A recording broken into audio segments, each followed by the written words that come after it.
when you start describing the motion of the rotor blade in forward flight, you can refer to several planes, in the sense reference frame. See, this is the rotor shaft axis, and this is actually swash plate. Then there is a tip path plane, okay, and this is perpendicular to the flight path. You can have a flight path, and then whatever is the oncoming velocity, you can define a coordinate system with respect to that. Now, you can have several coordinate systems, but for ease of formulation, you have to decide what you are choosing, and if you decide to choose a particular coordinate system, then you have to stick to that throughout the development of forward flight equations, because the blade is flapping, lead lag torsion about the hub, and the blade also is given a pitch angle which is varying as it goes around the azimuth, okay, and more complicated situation which the fuselage itself is moving up and down, 3 translation, 3 rotation. So, this is the actual full dynamics. Now, if you, because the roll or pitch and yaw motion plus up and down, this can be any large angle also. So, you have to describe the motion of the blade, get the loads on that, transfer to the hub, and then how the fuselage will move. Unless you are very systematic in the development, it becomes quite complicated. So, what normally done, normally in the sense it depends on the person who uses that, but it is preferable to choose the hub plane. That means, hub plane is, I am choosing the shaft axis. So, the shaft is there, hub is there. Okay.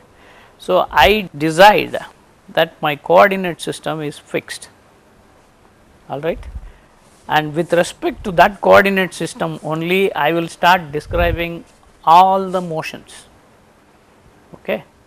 So, coordinate system, you will say if this is the hub, this is my z axis, and I may have my x and my y,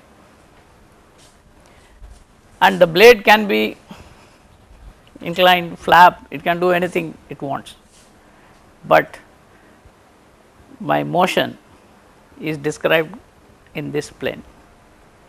In the sense, this is my reference plane, which is same as what I do in the fuselage, because this is attached to the fuselage. So, once you decide this frame, you can say this is parallel to the CG frame also if you want, but it can be little different also.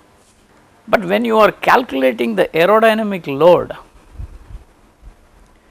what we have learnt in aerodynamics is, you have an aerofoil, there is an oncoming flow, and there is a angle of attack maybe, and you get the lift and drag. But in the present case, you will have, of course, you have a normal flow, because this is not the only flow, you are going to have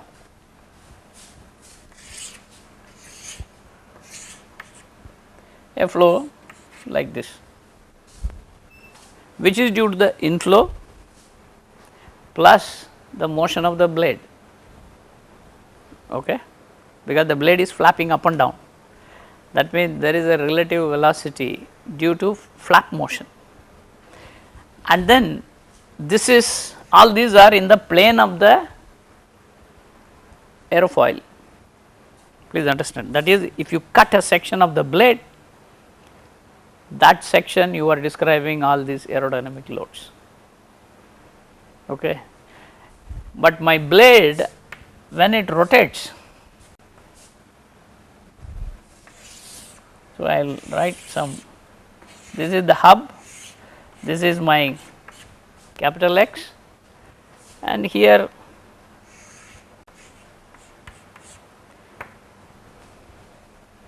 Z is coming, that is the hub plane which I have drawn. But if I look at view it from the top, my blade may be going like this. I am drawing only the projection of the blade which is in this, okay. But actually I will call this as maybe x1 y1, x1 y1 z1 is actually a rotating coordinate system. It rotates with the blade. Blade means, but the blade can flap. Now, if I look at from y1, assuming I am viewing from y1, I will have, this is my x1, this is my z1, and my blade can be like this is my flap beta. So, I call this as x2 z2 and y is into the, is it clear? So, you see I am defining several coordinate systems, because the idea is, if you are very clear about that, this is the most, I would call it the simplest problem. Hover is the simplest of all the cases, and when you go to forward flight, taking only flap motion is the simplest. But if you want to really understand the full, if you understand this, then you will learn more and more as you go along, if you are interested in this field. Otherwise, it stops right here, okay. Because if you have all the other motions, here we are not in this, what we develop now, we assume the blade is only flapping, okay. That means it is coming out of the plane of hub, okay. I define that flap as the angle beta x2 y2. Now, you see which is my, if I look at this is my airfoil cross section of the rotor blade, my x2 is coming out here, okay, because that is the cross section of the blade, and I know aerodynamic theory is for the section. So, I will simply apply, when I want to get the aerodynamic loads, I use this with what is the angle I am having with respect to, this is the u tangential, this is u perpendicular, okay. And then of course, I get the induced angle of attack. So, I will subtract, finally, I will get a lift and drag in this frame, in the Z2 X2 frame, the lift, and then I again transfer back to, if I want to get the hub loads, I have to transfer back the aerodynamic load which is getting in this axis system, I should transfer back to the this system, okay. So, we have a transformation of coordinates which we have to apply, very systematic, these are all orthogonal system, okay. So, the transformation you just use. So, you define motion in one coordinate system, and then you describe the position vector, velocity, then you get the aerodynamic load, and again you can transfer back. So, if you are very systematic, okay, then you will find everything follows a very clear cut procedure. But most of the books, as a matter of fact, no book, they do not give any of these things. They will finally write, this is the velocity component, okay. But in writing that component, they make lot of assumptions. So, what we will do is, we will use this, I will go through the math part here up to some point, describe how you really get the lift, drag, moment, everything, and how they are converted, and then what approximations we make, and at the end of it you will get loads here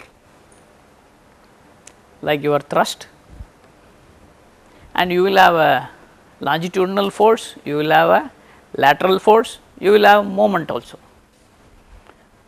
yaw movement, pitch movement, roll movement, everything will come in forward flight.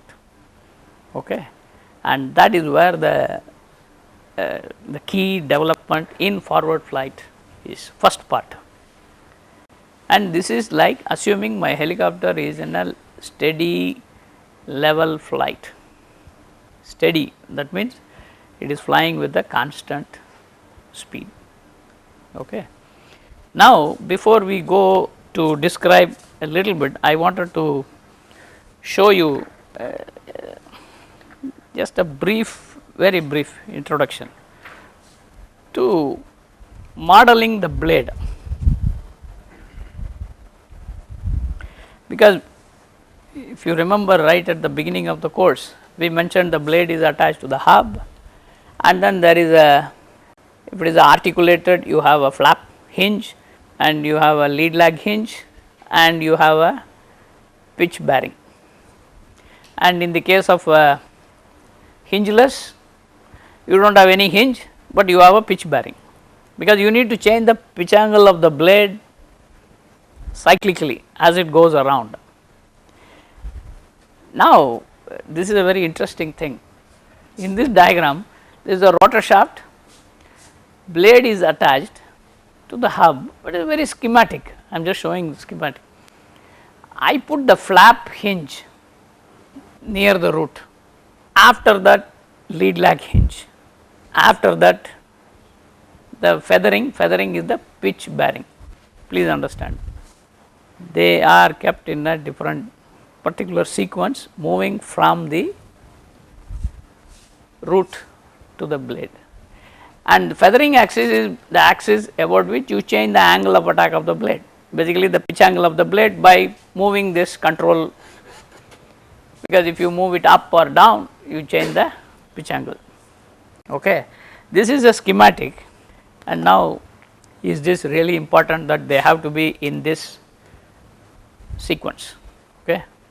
No, it need not be, because if you take hingeless blade, there is no hinge, right? Hinge is somewhere in the design of the blade. When you make the blade, you make it such that this portion acts like a hinge, but you will change the pitch angle here by putting some bracket and taking it, you rotate here. Okay. That means your pitch bearing is inboard of flap and lag hinges. Okay. In this case, it is outboard of flap and lag hinges. Please understand, inboard, outboard. So, what is the big deal, you can ask. If it is an outboard, suppose flap hinge is this, it is flapping like this. If my pitch is outboard, I will change the pitch angle to any value, but the flap hinge will not rotate, it will be still in the same. So, it will, blade will flap like this. On the other hand, if my pitch is here, flap is outboard, if I rotate, the flap will be going, then the blade will flap like this. You follow? Now, these are very, very critical. Okay. So, we will learn about these things slowly later. If you have outboard, if you have inboard, what happens? Okay. Because that introduces something called a structural coupling, because flap is what? Flap is an out of plane motion of the blade. This is the hub plane, but the blade will, instead of going like this, it will go like this. That means you have both up motion, lag motion. So, you have essentially coupled flap lag motion. Okay. You have a coupling, but is it beneficial or is it detrimental? unfortunately it is beneficial in some case, it is detrimental in some other case. Okay. So, these studies have been performed earlier, and then that is why the choice of the rotor for a particular helicopter, the industry, they go by their experience and what they have learnt in designing one rotor system, they will stick to the same thing. Only thing is when they went from articulated, because articulated rotor was there in all most of the articulated rotors. I do not know, you may correct me, the pitch bearing is outboard. In the Cheetah Chetak it is outboard or inboard? Outboard. Inboard? Outboard. Whereas in the hingeless it goes inboard. Inboard it introduces coupling. So, you change from articulated to a hinged blade. It is not that I take it and I put it and then okay, let me try what happens, because if you try what happens, the blade may break because of the aeroelastic coupling. It is a very complex, all are very small effects only, please understand. That is why I am just giving you a glimpse of the physics involved in this, but later we will time permits, we will introduce a little bit. But in the beginning, when we are starting, what do you do for this? Okay. And then the question is, where is the hinge? Is the hinge right here or here? Here it is moved from the hub. So, as a first approximation, please understand, now this is where I say first approximation, I do not bother about any of these things. I will simply say all of them are coincident and sitting there right at the center of the hub. So, I consider only flapping motion, somehow I can change the pitch angle, that is all. I do not consider my flap axis is tilting, there is no lead lag motion. Okay. These are assumptions I am making right at the, that is why I said reality, when you see, when you try to model, when you see some of the literature or books or anything, there will be tremendous gap between what is there, what is modeled, because you make assumptions, lots of assumptions. So, the first assumption which we make in modeling the rotor blade is it is centrally hinged, right, and I am changing the pitch angle. This is the flap, centrally hinged, it is okay. Later we will study blade modeling after we finish the forward flight, which will take a few lectures, then we will go to blade modeling. So, right now for our development we make this approximation that, and here you see I make coincident hinges, flap and lag same. Actually there is an interesting thing, they made a blade, because most of the analysis we do coincident, we do not distinguish between this end, that end, lead lag hinge, flap hinge, they are all the same place, but technically they can be at different place. So, what was done is they made a blade, designed the hub such that the flap and lag hinge are exactly at the same location, and then tested it, and then they introduced different things to see the effect of all this on the blade dynamics. Okay. Now, having known, made the assumption, we now look at it. This is the feathering. Please understand what is the axis. Again I go here. When the blade flaps, okay, this axis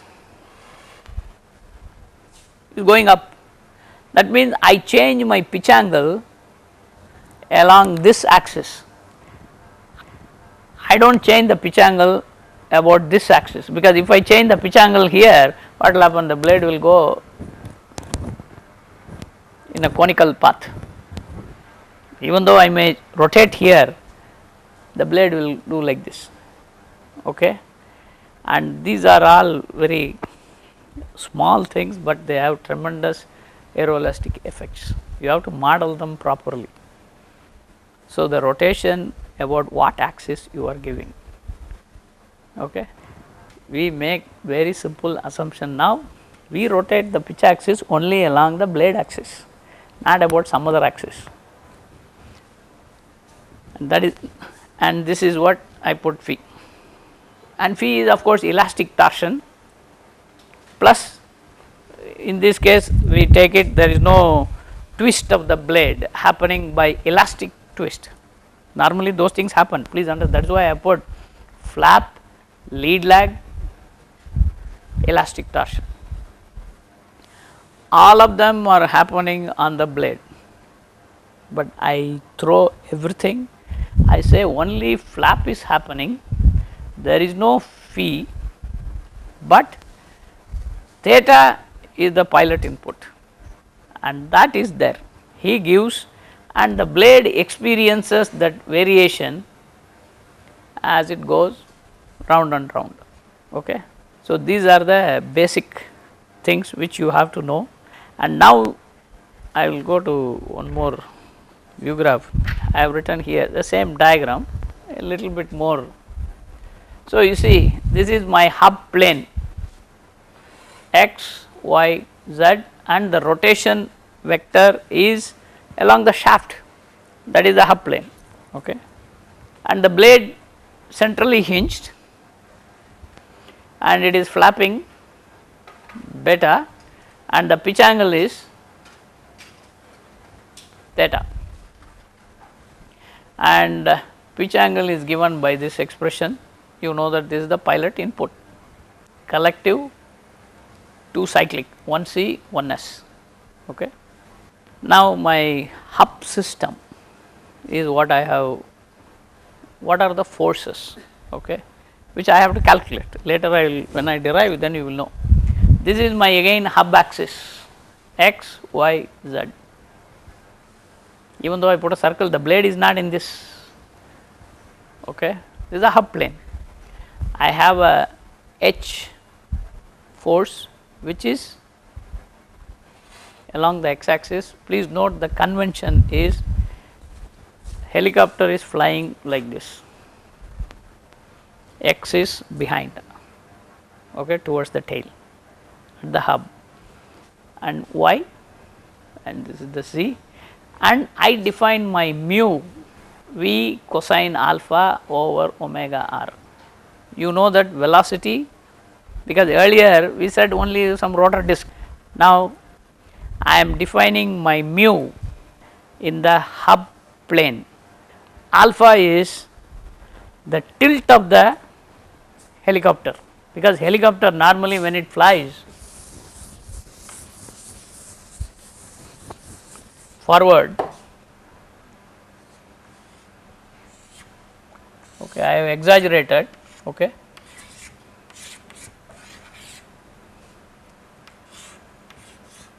okay, leave that part.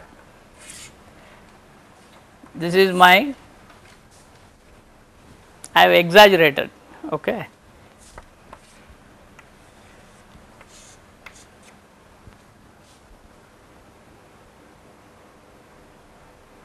This angle, that is the longitudinal axis to the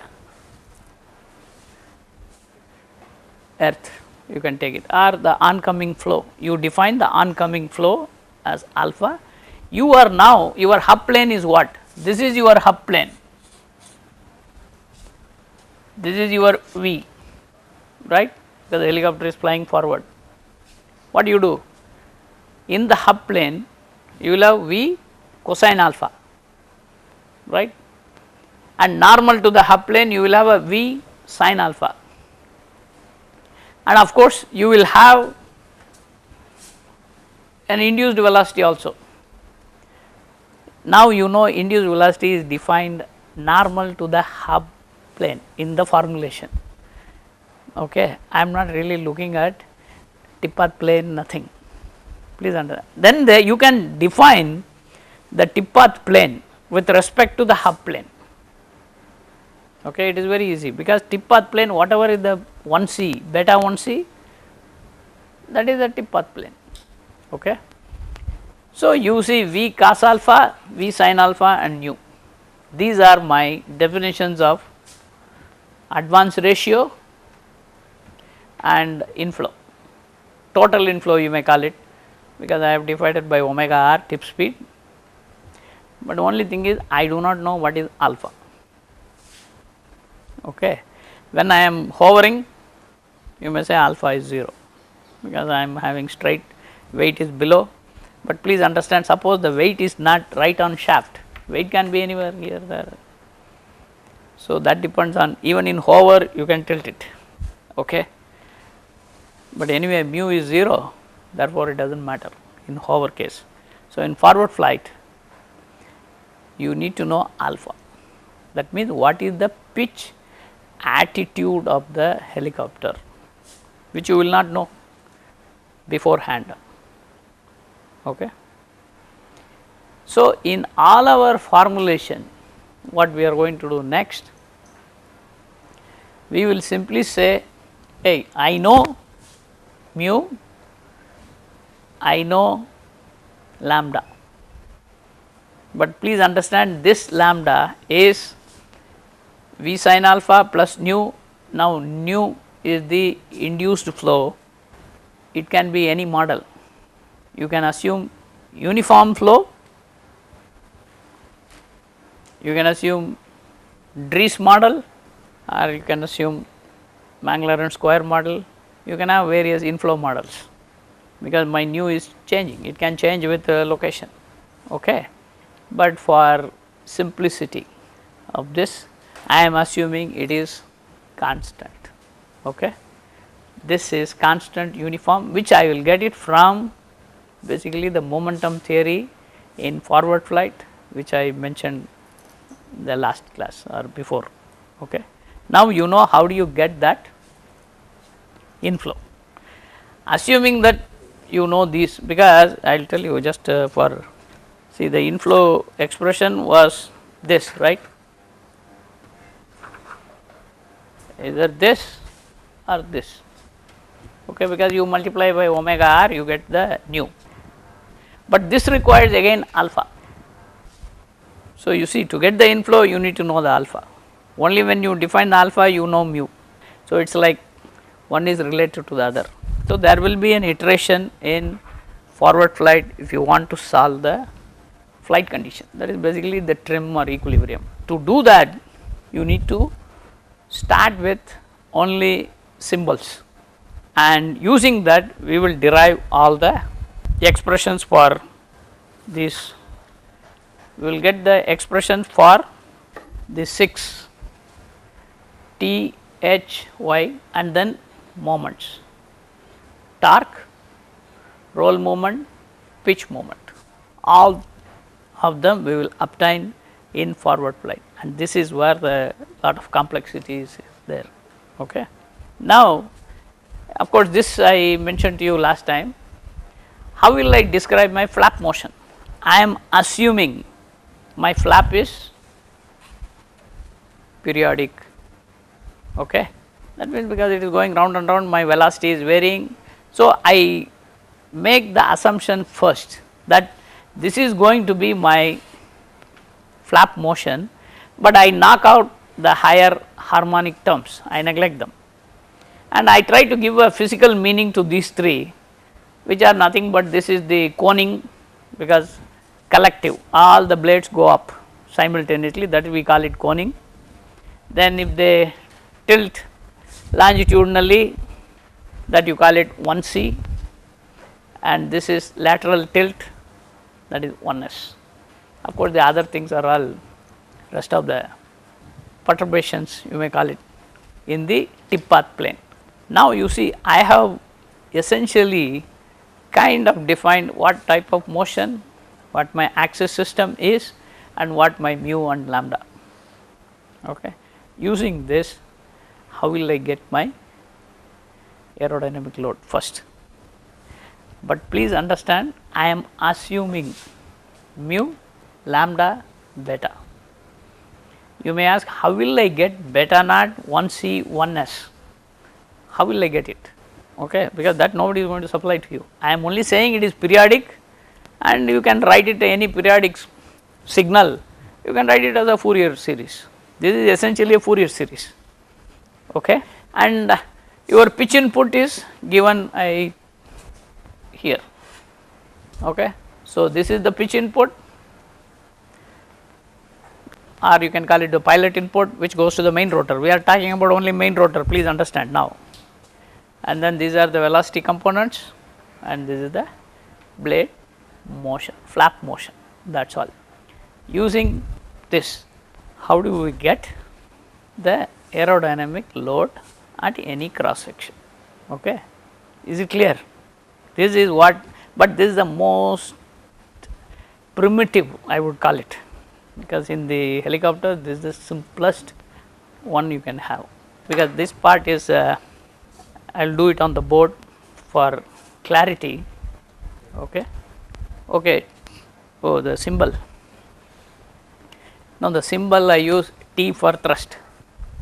Okay. T is the thrust, H is the longitudinal force, and Y is the side force to the helicopter. This is a symbol, please understand, I am using the same symbol. Okay, okay, now I understand, because this is a standard symbol which people use. T, H for longitudinal force, Y for side force. Okay, capital, all are uppercase. And then you can have moments, please understand, you can have a moment mx, my and mz. Okay. Mz is basically your torque, all right, and if you know the rotor RPM, torque, you can get the power, that is all. Now, you have these defined, we have to go and get expressions for thrust, H, Y, mx, my, torque, these 6 quantities. That means, I know what are the loads that act on the hub. Knowing this, but still in assuming this, there are unknowns, that is why I am again emphasizing the unknown is alpha, I do not know, and here I do not know beta naught, beta 1c, beta 1s, I am neglecting all the higher harmonics. Again, please understand, I am neglecting all of them, because if I do not neglect, it is your expressions, everything will become messy, very big ones. So, we make assumptions. Okay. Now, let us start with the simple formulation. Okay. The transformation. So, you understood this. Okay. We will come back to this figure later also. Okay. Now, how do we get the, because we will write the transformation matrix. The transformation matrix, because E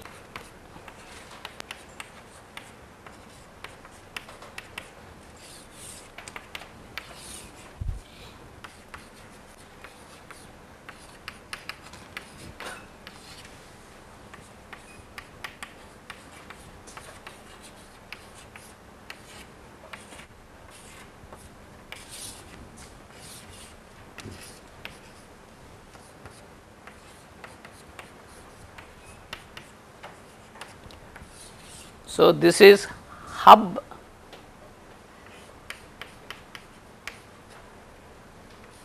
fixed non rotating.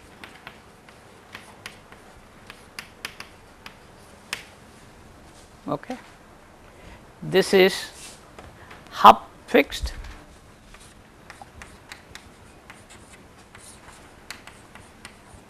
rotating.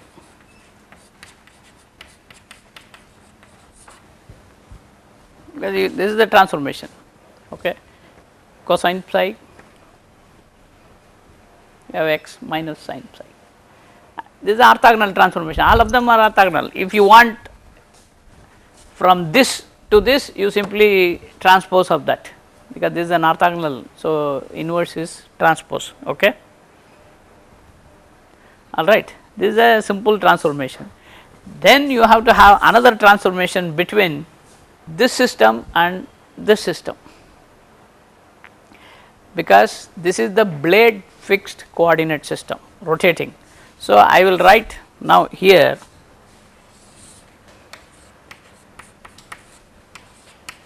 y2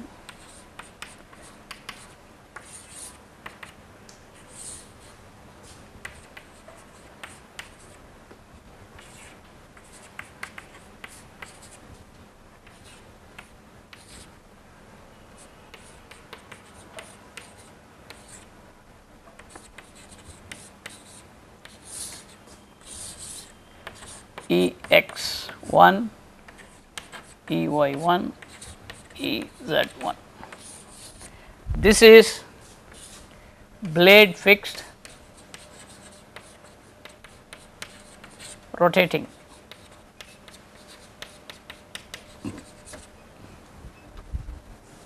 And I am assuming my blade is rigid. It is a rigid blade, it can only do like this. Okay. It is not a elastic blade. So, please understand, it is a rigid blade assumption, only flap motion. Okay. Got it. Now, you have this transformation. You need to know for getting the aerodynamic loads on the cross section of the blade, you have to know the velocity components. Okay. The velocity you have from two sources. One is due to the motion of the blade, another one due to the motion of the vehicle. Okay. So, first you say motion of the blade, that means velocity at any particular cross section, because we say it is a rigid blade, cross section is fixed. So, you draw a line, that line is you say your pitch axis line, okay, or you may call it elastic axis line, because that is the pitch axis about which you are actually changing your blade pitch angle. I want velocities obtained at that point, because you may ask if this is where velocity at which point I will get it, you may ask. Okay. So, our this is the axis of pitch, and in the design of rotor blades, this is usually for a subsonic 25% card is the aerodynamic center. Okay. Then you have learnt about shear center in structures, and you have learned mass center for every section. In the design of rotor blades, what you try to do is you try to bring every center here, okay, 25%, every center. Aerodynamic center is shape, which is a subsonic, you can take it as 25%, but mass center, that is why they put a leading edge mass to shift the CG. Once they design leading edge mass, they put such that the CG also comes center of mass at 25% card. Elastic axis of the structure is also at 25%, and pitch axis is also at 25%. Okay, please understand, everything they try to, it is a very complex design, it is not that easy. It goes through several iterations, and then finally they will try to fix it. Okay, put it there. The idea is you do not want to introduce too many couplings, because if the mass center is somewhere there, if it start doing, then it will have its own inertia. Okay. There are problems. So, let us say this is our reference line, 25% card, and this is what my pitch axis is also. Usually the pitch axis for the rotor blade is kept at 25% card. Okay. Now, I define the velocity components, u tangent and u perpendicular. That is all I am going to, because you realize you can find out velocity at any point, because this point will have different velocity, because if your pitch is changing about this axis, this will have different velocity component, right. So, which point you will really take the velocity? So, these are all very basic questions. Now, you start thinking, okay, what do I do? How the aerodynamic loads are obtained? Now, you say, okay, let me go for CFD or a wind tunnel. Wind tunnel, what they do is they put that, they will rotate about 25% card, okay, pitch, they will do that, and then get the loads.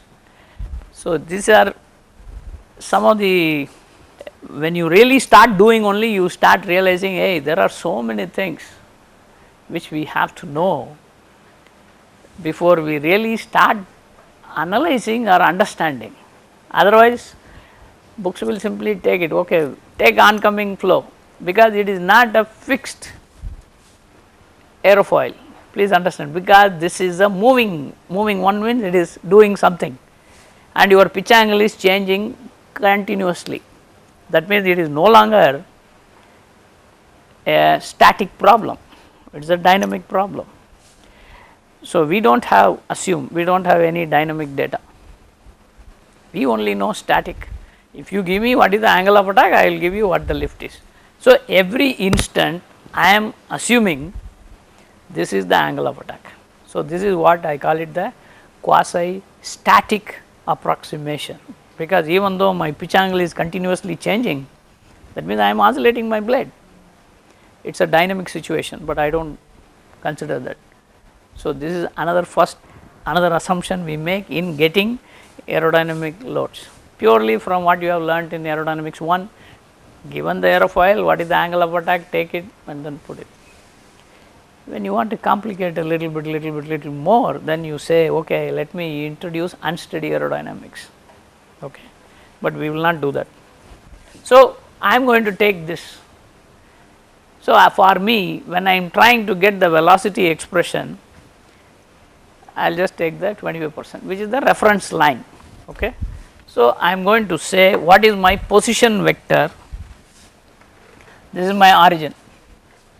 Please note origin, all the origin are fixed, same. Position vector, I take a point P on the reference, I will say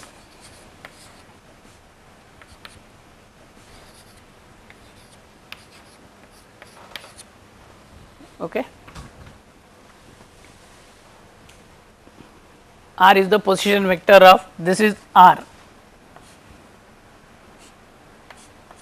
okay, any point, because that is in the deformed axis, okay. I have to get the velocity.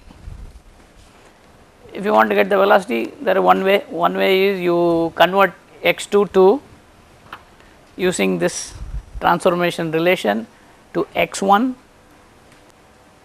and then again differentiate, or another way is I am not going to do, I can directly go ahead and differentiate, okay. You can do many ways, that is why I said basic dynamics is very important here, because when I differentiate velocity of that point, I will write velocity of point P, r dot, but r is a constant. So, that means Ex2 is a varying. What is the angular velocity of the coordinate system x2 with respect to fixed frame? Fixed system is capital X, capital Y, capital Z, okay. This is what you need to be careful. Is it clear? Because basic dynamics is very important. Another way, slightly easier way is, you know that this is my omega, x1 is rotating with the omega, which is the rotor angular velocity with respect to capital X, capital Y, capital Z. So, one axis rotation, okay. Whereas, when you go to x2, it is not one axis rotation, because you are also rotating about this, because the flap y1 flapping is also a rotation, okay. So, when you want to define rotation of x2, y2, z2 with respect to fixed frame, you have to include capital omega, you have to include flap. So, that will be like this. If you define omega here, this will be omega Ez, because that is the z axis, counterclockwise rotation positive, but my flap is about what axis? Flap is clockwise about y1, y1, y2 both are same. So, I will have minus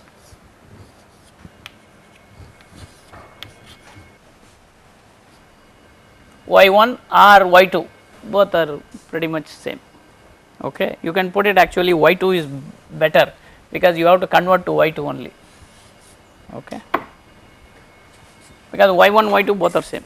Now, you see this is along z direction Ez, this is along y2 direction, this is defined along x2. So, you have to get the velocity, that means convert all these vectors in x2, y2, z2, then only you can get the velocity. You know that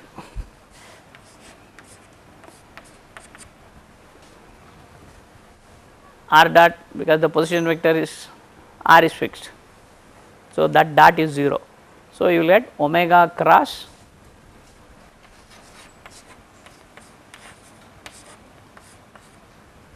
okay. This is what the basic dynamics. Omega is the angular velocity of the coordinate system, all right, and this is the position vector. Now, you convert this omega, you know Ez, that means Ez basically Ez1, then you put it Ez1 here and then get it in this coordinate system. Okay. So, you will have can I erase this part y1 y2, see x1 y1 z1, flapping is coming out of plane, I am this is flapping. Okay. This I call it beta, but once it comes up that is x2, that is why x2 and z2, this is z1, z1 and z are same. Okay. y1 and y2 are same, all right, and now this is the beta is the angle, time rate of change is the angular velocity beta dot. Now, I have to convert this into in the coordinate system of what I will write it as, you put it omega, I am writing directly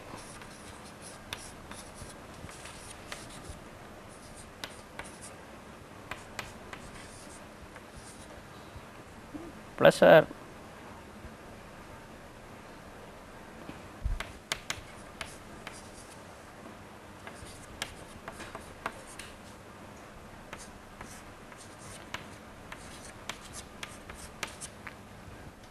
okay.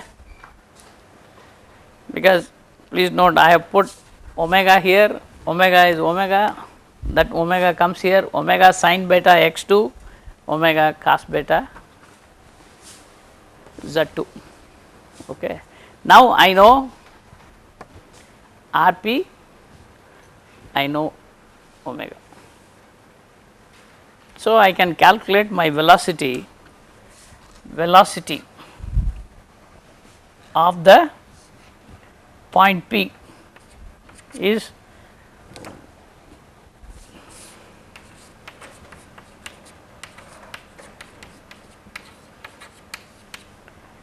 this is what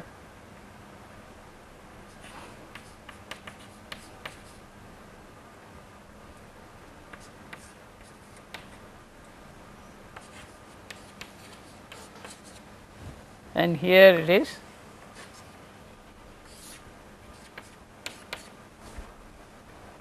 okay. Now, what is Vp? Velocity of the point P is x2 is 0, y2 omega r cos beta into Ey2.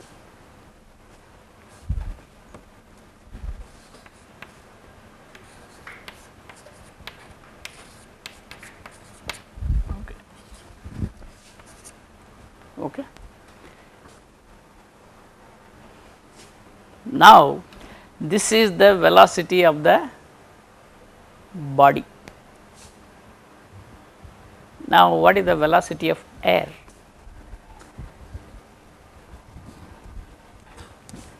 Minus of this, but you have to add velocity of the helicopter also. See, helicopter is now going forward.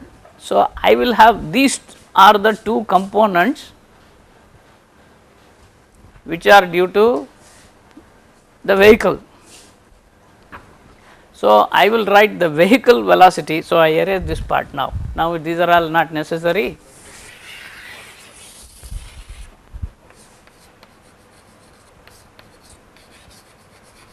Due to blade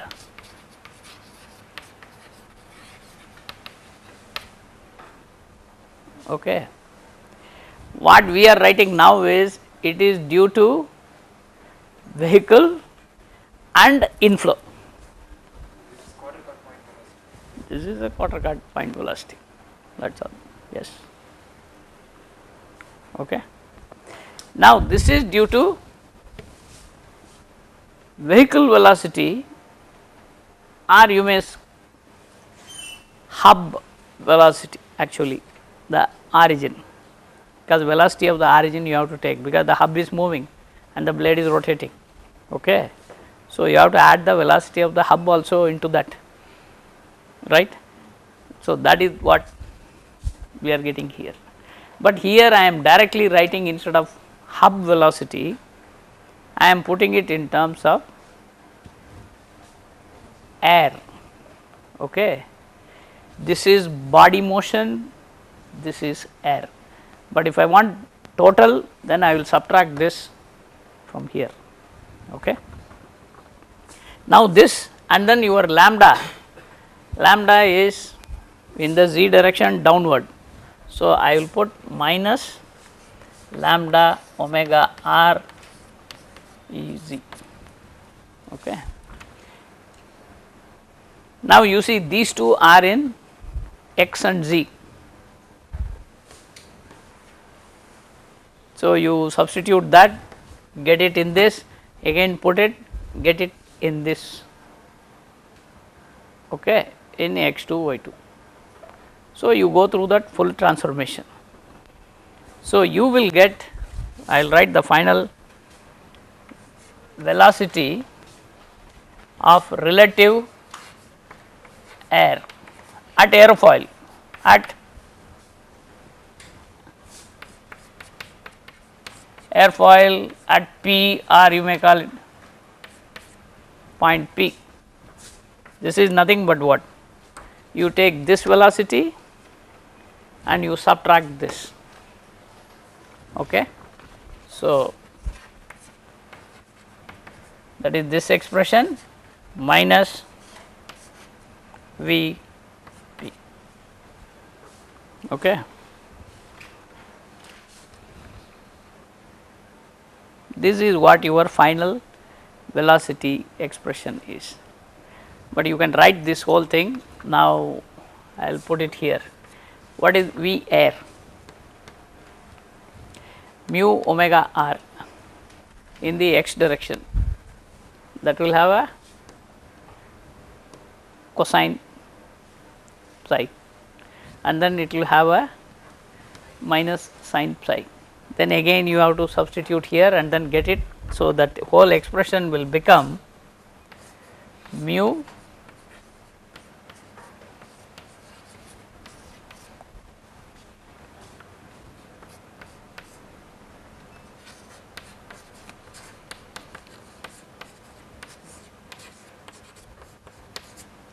okay.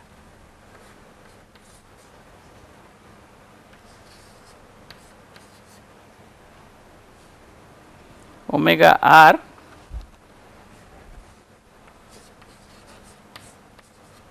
cos beta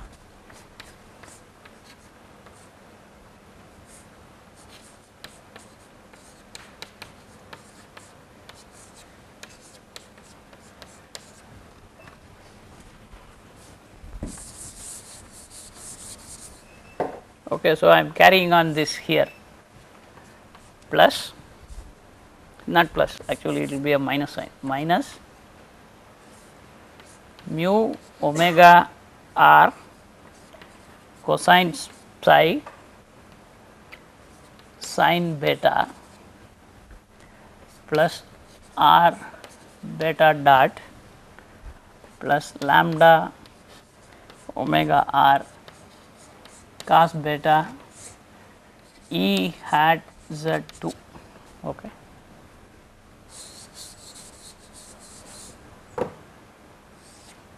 Maybe I will write it again. So, you see here mu omega r cosine psi minus lambda omega r sin beta Ex2, then minus omega r cosine beta plus mu omega r sin psi, this is along y2, and this is a minus sign mu omega r cosine psi sin beta plus r beta dot plus lambda omega r cos beta. This is along E z2. Okay. Is it clear? You have now 3 components of velocity. You go ahead and you substitute and get it. You take that as an exercise. Now I will write that and just briefly mention, then we can, once I write the velocity expressions, I am going to make approximation now, okay, and that is what is the key, because you make approximations. What kind of approximation I am going to make? Beta, that is the flap angle, is small, okay, the first approximation. So, when I make beta small, sin beta is beta, cosine beta is 1.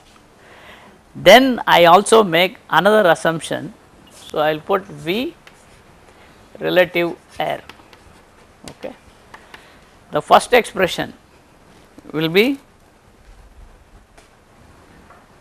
mu omega r cosine psi. I am going to get like this, minus lambda beta omega r. Okay.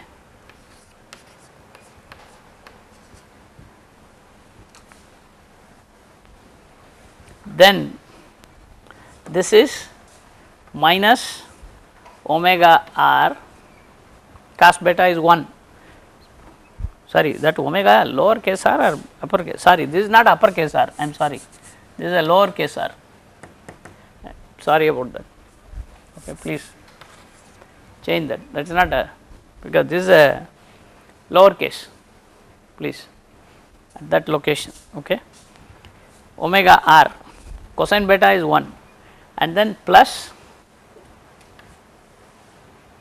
mu omega r sin psi Ey2, and then minus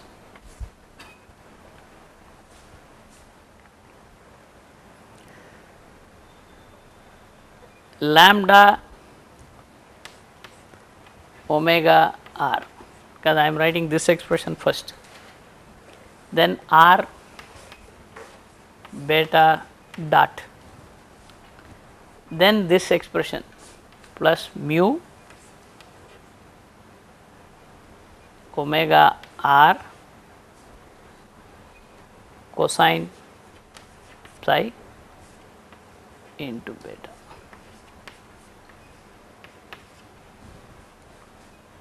Please understand, there is a beta mu omega r cosine psi. Okay. Now, I will briefly show the diagram, and here again I make one more assumption, lambda is also small. So, I say beta is small, lambda is also small. So, the product of I am neglecting. Okay. Now you see I have written the expressions. Please understand, this is along x2. Along x2 means along the span of the blade it is going, that is this. Okay. You call it radial velocity. Okay. But y2 is, it is the velocity which is coming towards the leading edge, minus sign is there, that means it is coming towards, because y2 is forward, minus means it. So, your aerofoil, if you take, this is my ut tangential, which is omega r plus mu omega capital R sin psi. This is that velocity and the cross section, and this is z2 with a minus sign, that means it is coming down. So, I will put it, this is up, because the sign is already taken, because z2 is up. So, up is lambda omega r plus r beta dot plus beta mu omega r cosine psi. Okay. Now, you have ut up, that means, and ur, which is the radial velocity, because please understand the radial velocity is going into the board, because you now knew that this is my y2 axis, z2 axis, x2 axis. Okay. So, this is y2, x2 is going into the board, this is z2. All right. You have velocity component, and you say my theta, because as usual I am defining my theta, which is rotation of the blade pitch angle only about its elastic axis, which will happen about 25% card. So, I define this is my theta. Okay. Now, you got it, this is what I have shown here. We will continue next class. Okay.